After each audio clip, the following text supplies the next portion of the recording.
Good morning students, I am Gunjan Joshi from Navjyoti global school पहाड़ पानी। आज हम अपनी क्लास 8 का चैप्टर 18 टोपी पढ़ने जा रहे हैं। ठीक है, तो इसमें क्या था? तो हम ये पाठ पढ़ेंगे। एक थी गौरिया, गवरिया मतलब गौरैया, और एक था गवरा। ठीक है, नर गौरैया। गौरिया और नर गौरैया को गवरा कहते हैं। ठीक है, मतलब फीमेल है उसको हम गवरिया कहते हैं, गवरिया।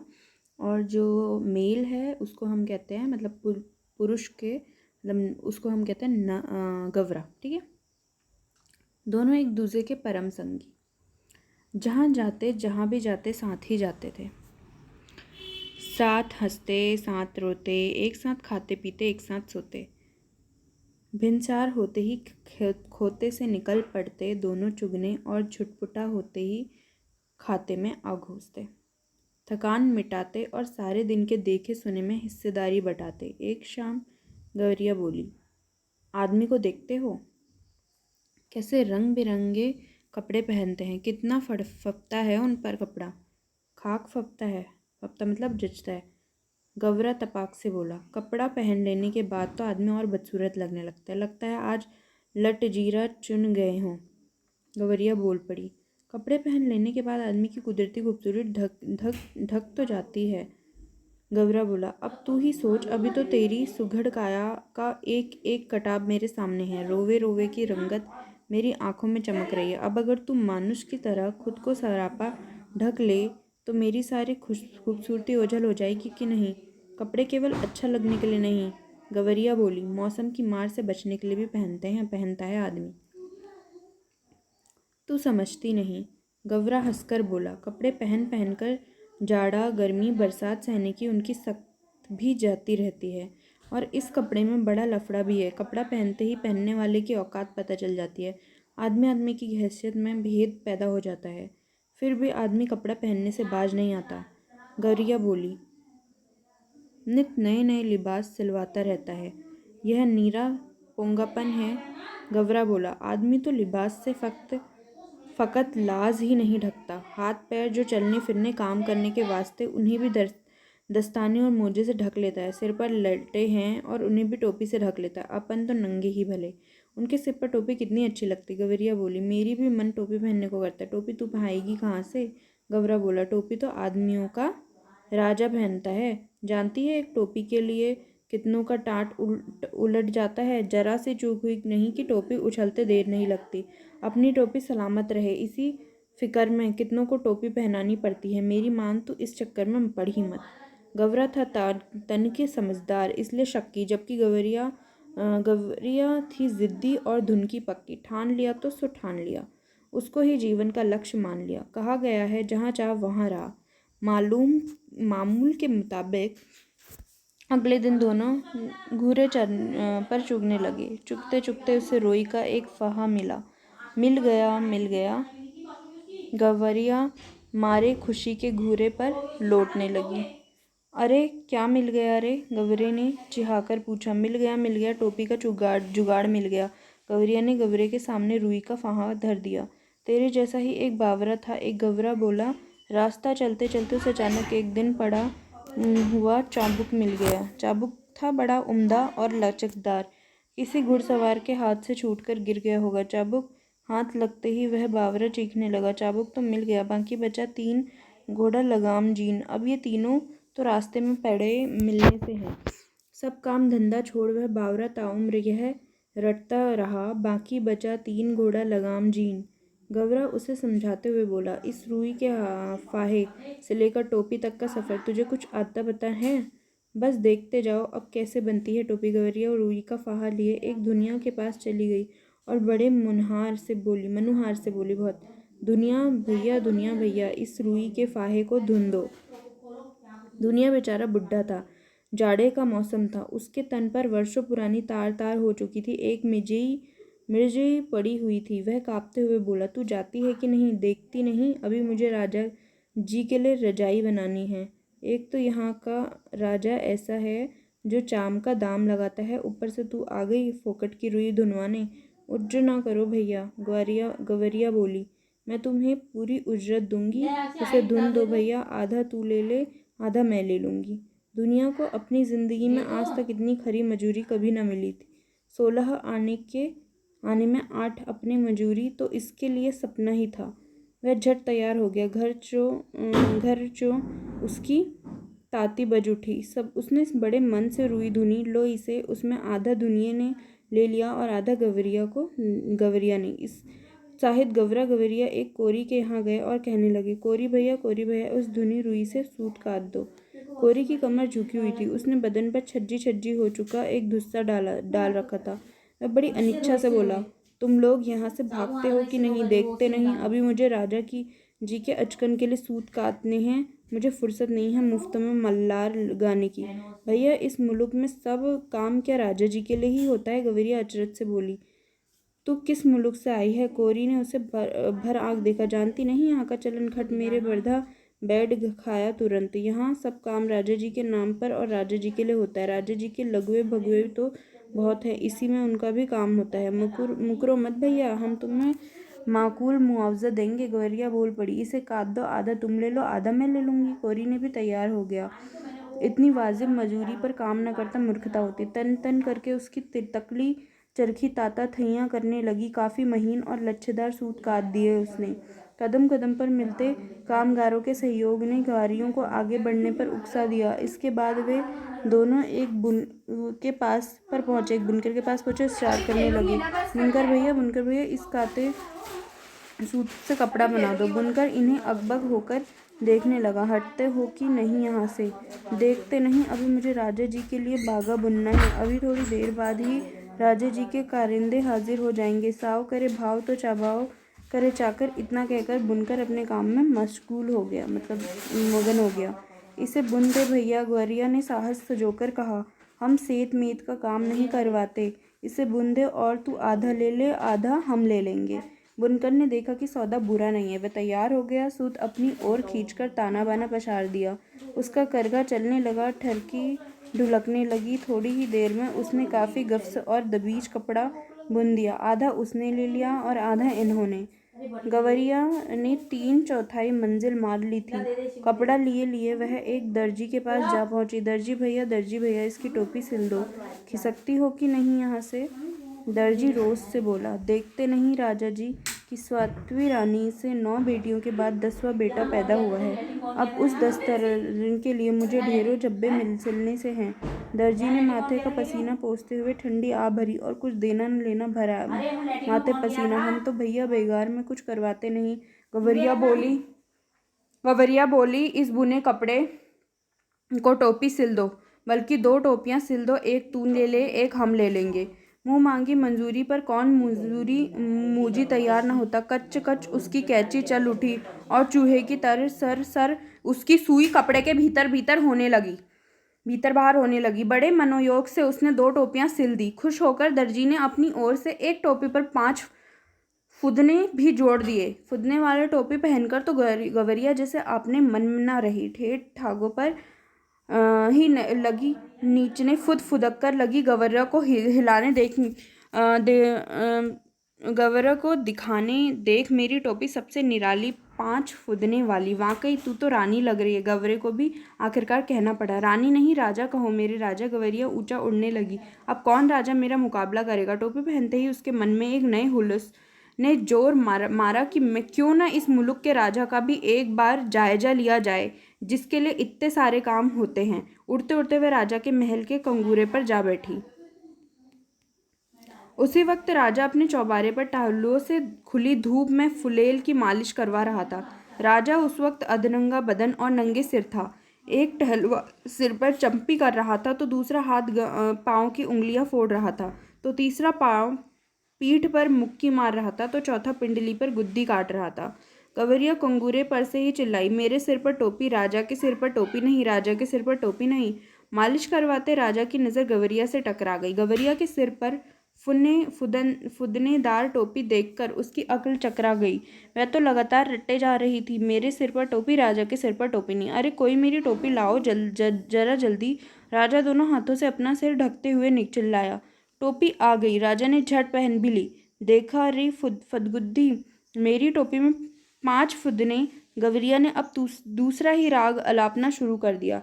राजा की टोपी में एक भी नहीं, मेरी टोपी में 5 फुदने, राजा की टोपी में एक भी नहीं।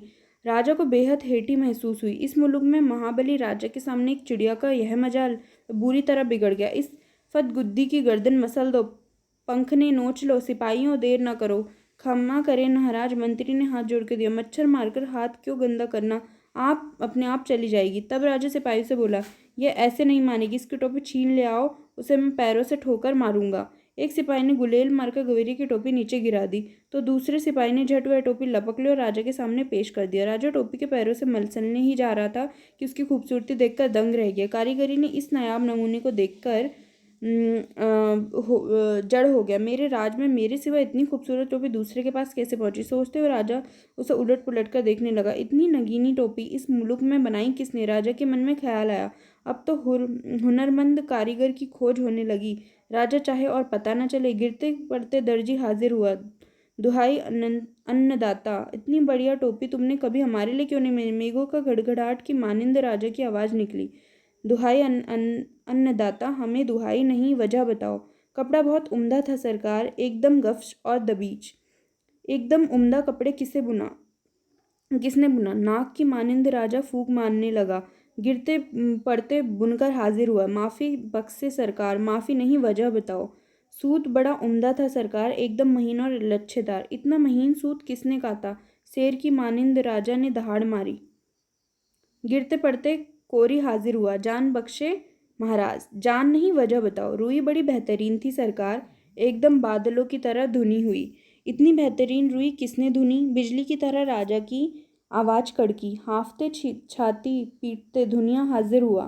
क्षमा अन्नदाता, क्षमा नहीं, वजह बताओ। राजा गुस्से से काँप रहा था। तुम चारों ने मिलकर इस गवरिया का काम किया, हमारे लिए आज तक ऐसा काम क्यों नहीं किया। आपके लिए भी किया है सरकार, दुनिया ने जमीन पर लेटकर कहा। आगे भी आपके लिए करेंगे सरकार। हमारे लिए अब तक जो काम हुआ है उसमें इतनी नफासत क्यों नहीं थी। अभय दान दे तो बोलूं सरकार, दुनिया बोला। चलो दिया, राजा बोले, अब बताओ। महाराज, इस गवरिया ने जो भी काम करवाया उसमें आधा हिस्सा दे देती थी। जिसके पास बहुत कुछ है वह कुछ भी नहीं देता। इसके पास कुछ भी नहीं था, फिर भी यह आधा दे देती थी, इसलिए इसके काम में अपने आप नफासत आ गई सरकार। दुनिया दंडवत पर दंडवत किए जा रहा था। देख ले राजा, आँख में उंगली डालकर देख ले, इसके लिए पूरे मोल चुकाए हैं। बेगार की नहीं है यह। गवैया फिर चिल्लाने लगी, यह राजा तो कंगाल है, निरकंगाल। इसका धन घट गया लगता है, इसे टोपी तक नहीं जुड़ती, तभी तो इसने मेरी टोपी छीन ली। राजा तो वाकई अकबका गया था। एक तो तमाम कारीगरों ने उसकी मदद की थी, दूसरे इस टोपी के सामने अपनी टोपी को कम सूरती, तीसरे खजाने की खुलती पोल। इस पाखी को कैसे पता चलता कि धन घट गया। तमाम बेगार करवाने, बहुत सख्ती से लगान वसूलने के बावजूद राजा का खजाना नहीं खाली ही रहा था। इतना ऐशो आराम, इतनी लश्करी, इतने लवाजिमे का बोझ, खजाना संभाले भी तो कैसे। तमाम लोग निकल आए थे यह अनोखा तमाशा देखने। मंत्री ने हौले से कहा, यह मुफ्फट तो महाराज को बेपर्दा ही करके दम लेगी। राजा तो खुद घबरा रहा था, झट से बोल पड़ा, इसकी टोपी वापस कर दो। सिपाहियों ने कहना माना। टोपी वापस कंगूरे की ओर हवा में उछाल दी गई। गवरिया ने फिर से टोपी पहन ली और उड़ उड़ कर कहने लगी, यह राजा तो डरपोक है, निरा डरपोक। मुझसे डर गया, तभी तो इसने मेरी टोपी लौट दी। कौन इस मुंहफट के मुंह लगे। क्यों मंत्री जी, कहकर राजा ने अपनी टोपी कसकर पकड़ ली। संजय, ये लेखक का नाम है। प्रश्न अभ्यास देखेंगे अब। गवरिया और गवरा के बीच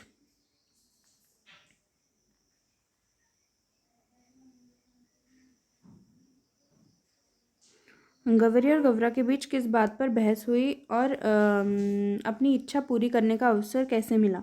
गवरिया और गवरा के बीच आदमी के वस्त्र पहनने को लेकर बहस हुई। गवरिया वस्त्र पहनने के पक्ष में थी तथा गवरा विपक्ष में था। गवरिया को आदमी द्वारा रंग बिरंगे कपड़े पहनना अच्छा लग रहा था, जबकि गवरा का कहना था कि कपड़े पहन लेने के बाद आदमी और बदसूरत लगने लगता है। कपड़े पहन लेने के बाद आदमी की कुदरती खूबसूरती ढक जाती है। उसी बहस के दौरान गवरिया ने अपनी टोपी पहनने की इच्छा को व्यक्त किया। उसकी इच्छा तब पूरी हुई जब एक दिन घुरे पर चुगते चुगते उसे रुई का एक फहा मिल गया। गवरिया और गवेरे की बहस के तर्कों को एकत्र करें और उन्हें संवाद के रूप में लिखें। इसको आपको संवाद के रूप में लिखना है। टोपी बनवाने के लिए गवरिया किस किस के पास गई, टोपी बनने तक के एक एक कार्य को लिखे। टोपी बनवाने के लिए गवरिया धुनिया, कोरी, बुनकर और दर्जी के पास गई। धुनिया के पास रुई धुनवाकर वह उसे लेकर कोरी के पास जा पहुंची। उसे कोरी से कतवा लिया। कते सूत को लेकर वो बुनकर के पास गई। उसे बुनकर से कपड़ा बुनवाया। कपड़े को लेकर वह दर्जी के पास गई और उससे उस कपड़े से गवरिया की टोपी सिल दी। ठीक है। गवरिया की टोपी पर दर्जी ने 5 फुदने क्यों जड़ दिए? गवरिया की टोपी पर दर्जी ने 5 फुदने लगाए क्योंकि दर्जी को वाजिब मजदूरी मिली थी जिससे वह खुश था। दर्जी राजा ओए उसके सेवकों के कपड़े सिलता था जो उसे बेगार करवाते थे, लेकिन गवरिया ने अपनी टोपी सिलवाने के बदले में दर्जी को मजदूरी स्वरूप आधा कपड़ा दिया।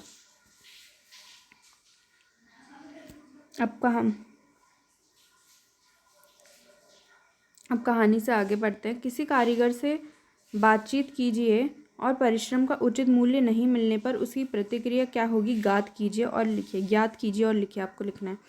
अब ये क्या है, गवरिया की इच्छा पूर्ति का क्रम घुरे पर रुई के मिले जाने से प्रारंभ होता है। उसके बाद वह क्रमशः एक एक कर कई कारीगरों के पास जाती है और उसकी टोपी तैयार होती है। आप भी अपनी कोई इच्छा चुन लीजिए, उसकी पूर्ति के लिए योजना और कार्य विवरण तैयार कीजिए। तो क्या है, सफलता के लिए उत्साह आवश्यक है। कहा भी गया है कि मन के हारे हार है और मन के जीते जीत। उत्साह से ही हमारे मन में किसी भी कार्य के प्रति जागरूकता उत्पन्न होती है। यदि हम किसी भी कार्य को बेमन से करेंगे तो निश्चय ही हमें उस कार्य में पूर्णतः सफलता नहीं मिलेगी।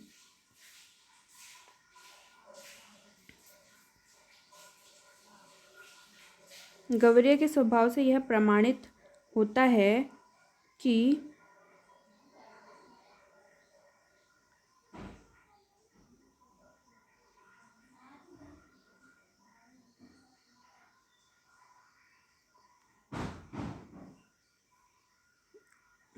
एक मिनट, मैंने आपको पहले वाला का क्या बताया था कि गवरिया की इच्छा पूर्ति का क्रम पूरे होते हुए रुई के मिल जाने पास पहुंची और उसकी टोपी तैयार होता है। आप भी अपनी कोई इच्छा चुन लीजिए और उसकी पूर्ति के लिए योजना और कार्य बनाए। ठीक है। अगर प्रमाणित होता है कि कार्य की सफलता के लिए उत्साह आवश्यक है। सफलता के लिए उत्साह आवश्यक क्यों पड़ता है? तर्क सही किताब को लिखना है ये। तो